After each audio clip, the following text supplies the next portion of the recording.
آگے ارشاد ہوا وَإِذِ اسْتَسْقَىٰ مُوسَىٰ لِقَوْمِهِ، اور یاد کرو جب موسیٰ علیہ السلام نے اپنی قوم کے لیے پانی مانگا، اللہ سے سوال کیا، فَقُلْنَا اضْرِب بِّعَصَاكَ الْحَجَرَ، پھر ہم نے کہا اپنا عصا پتھر پر مارو۔ موسیٰ علیہ السلام کا عصا تو بڑا مشہور، فَانْفَجَرَتْ مِنْهُ اثْنَتَا عَشْرَةَ عَيْنًا، تو پھوٹ پڑے اس سے 12 چشمے، قد علم کل اناس مشربہم، ہر قوم نے اپنے گھاٹ کو جان لی، گھاٹ پینے کا مقام۔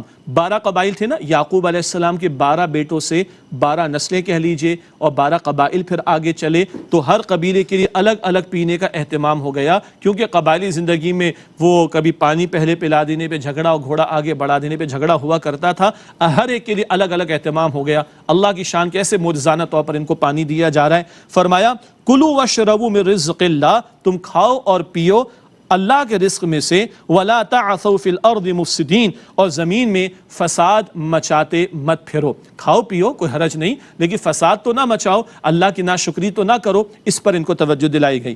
وَإِذْ قُلْتُمْ يَا مُوسَىٰ، اور یاد کرو جب تم نے کہا اے موسیٰ، لَمْ نَصْبِرَ عَلَىٰ طَعَامٍ وَاحِدٍ، ہم ایک کھانے پر تو ہرگز صبر نہیں کریں گے، فَادْعُ لَنَا رَبَّكَ، بس آپ اپنے رب سے دعا کیجئے، یخرج لنا مما تنبت الارض من بقلیها، کہ وہ ہمارے لیے نکالے اس میں سے جو زمین اگاتی ہے، من بقلیها کچھ ترکاری، وقثائها اور ککڑی، وفومیها اور گندم، وعدسیها اور مسور، وبصلیها اور پیاز۔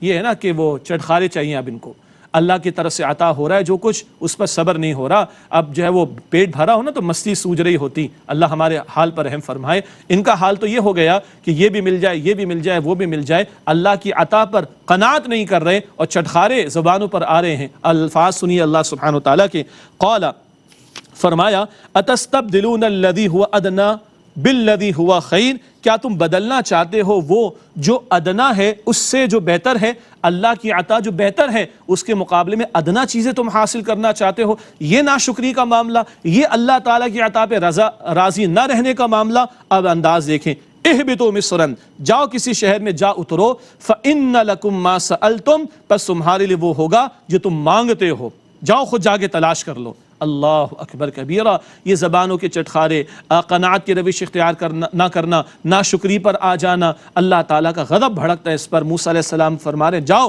کسی جگہ پہ جا کر، شہر میں جا کر سیٹل ہو جاؤ، وہاں تمہیں مل جائے گا جو تم چاہتے ہو۔ اب ناظرین کرام بہت توجہ سے الفاظ سنیے گا، جن کو کہا گیا تھا جہان والوں پر، اس وقت کے جہان والوں پر، اب تو فضیلت امت مسلمہ کی ہے، امام الانبیاء صلی اللہ علیہ وسلم کی تو فیل، مگر اس وقت جہان والوں پر جن کو فضیلت دی گئی تھی، اب ان کا کیا انجام بیان ہو رہا ہے۔ وَضُرِبَتْ عَلَيْهِمُ الذِّلَّةُ وَالْمَسْكَنَةُ، اور ان پر ذلت اور محتاجی تھوپ دی گئی۔ وَبَاءُوا بِغَضَبٍ مِّنَ اللَّهِ، اور وہ اللہ کے غضب کے ساتھ لوٹے۔ کیوں ایسا ہوا؟ غضب آ گیا ان پر اللہ کا، محتاجی ان پر تھوپ دی گئی، وہ جن کو کہا گیا تمہیں جہان والوں پر اس وقت فضیلت دی تھی، یہ انجام کیوں ہوا؟ ذَلِكَ بِأَنَّهُمْ كَانُوا يَكْفُرُونَ بِآيَاتِ اللَّهِ، یہ اس لیے ہوا کہ وہ اللہ تعالیٰ کی آیات کا انکار کرتے تھے۔ وَيَقْتُلُونَ النَّبِيِّينَ بِغَيْرِ الْحَقِّ، اور ناحق انبیاء علیہم السلام کو قتل یعنی شہید کرتے تھے۔ ذَلِكَ بِمَا عَصَوْا وَكَانُوا يَعْتَدُونَ، یہ اس لیے ہوا کہ انہوں نے نافرمانی کی اور وہ حد سے بڑھ جاتے تھے۔ اللہ اکبر، اللہ کی آیات کا انکار۔ یاد رکھیے گا، بنی اسرائیل نے اللہ تعالیٰ کے احکام کو یہ نہیں کہ مانا نہیں، یا جو پیغمبروں پر کتابیں نازل ہوئیں اس کو مانا نہیں، مانتے تھے مگر ان احکام پر عمل نہیں کرتے تھے۔ تو یہ عملی انکار جو تھا ان کا، اس پر اللہ تعالیٰ فرما رہا ہے ذلت اور محتاج ان پر تھوپ دی گئی، اور انبیاء تک کو معاذ اللہ ان لوگوں نے شہید کیا۔ یہ اس قوم کے جرائم کا بیان ہے۔ ہمارے لیے سوچنے کی بات کیا ہے؟ ہم قرآن کو مانتے ہیں الحمدللہ، کیا ہم قرآن کی بھی مانتے ہیں؟ ہم رسول اللہ صلی اللہ علیہ وسلم کو مانتے ہیں؟ کیا ہم رسول اللہ صلی اللہ علیہ وسلم کی بھی مانتے ہیں؟ یہ ہے سوچنے کا موقع۔ ان کا ذکر ہمارے لیے آ رہا ہے، کیوں؟ اللہ کے پیارے نبی صلی اللہ علیہ وسلم نے فرمایا، جامع ترمذی کی حدیث ہے کہ لازماً میری امت پر وہ حالات آ کر رہیں گے جو بنی اسرائیل پر آئے تھے، بالکل اس طرح جیسے ایک جوتا دوسرے جوتے کے بالکل مشابہ ہوتا ہے، بالکل پیر ایک جیسا ہوتا ہے نا۔ جو حالات بنی اسرائیل پر آئے، اللہ کے پیارے نبی علیہ السلام ہمیں فرما گئے وہ تم پر بھی آئیں گے۔ ان حرکتوں کا ذکر قرآن نے کر دیا تاکہ ہم ان کا جائزہ لیں اور ان سے اپنے آپ کو بچائیں جو بنی اسرائیل کی حرکتیں تھیں۔ آگے چلتے ہیں۔